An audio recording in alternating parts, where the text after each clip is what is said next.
Bank President and CEO Joaquin Cook says the rebranding has been under consideration for several years now. The new Tasi moniker is part of a long-time strategic initiative to grow the bank's presence in the mainland. We always knew at some point there would need to be some sort of branching off, and this is doing that from a external standpoint, from a marketing and a branding standpoint. So while yes, there is emotional attachment, of course we don't want to see the name Bank of Guam be taken down from the Montgomery Street sign.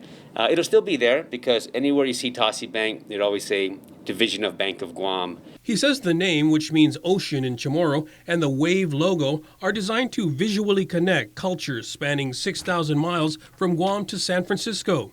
Dave Hovis, California Regional Manager, is the new president of Tasi Bank. Our target market is going to be small to medium-sized businesses with credit needs up to $30 million. Our typical transaction size is about $3 million out here.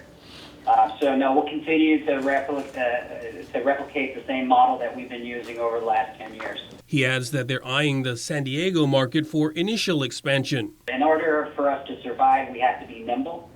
We have to be able to look beyond the underwriting box and dig deeper into the financials and the operation and really see value that may not be apparent in a tax return. Cook says much of their growth is coming from the mainland operation as they can tap into the much larger scale there. Yes, it's much more competitive, but if you can find a niche to operate in where you're providing or you're filling a need, a gap that's overlooked either between the small banks, too big for the small banks, too small for the big banks, which is what we've done, you find a nice little spot to do well in. Tasi Bank is also a minority depository institution which can offer a greater share of SBA guaranteed small business loans to minority groups.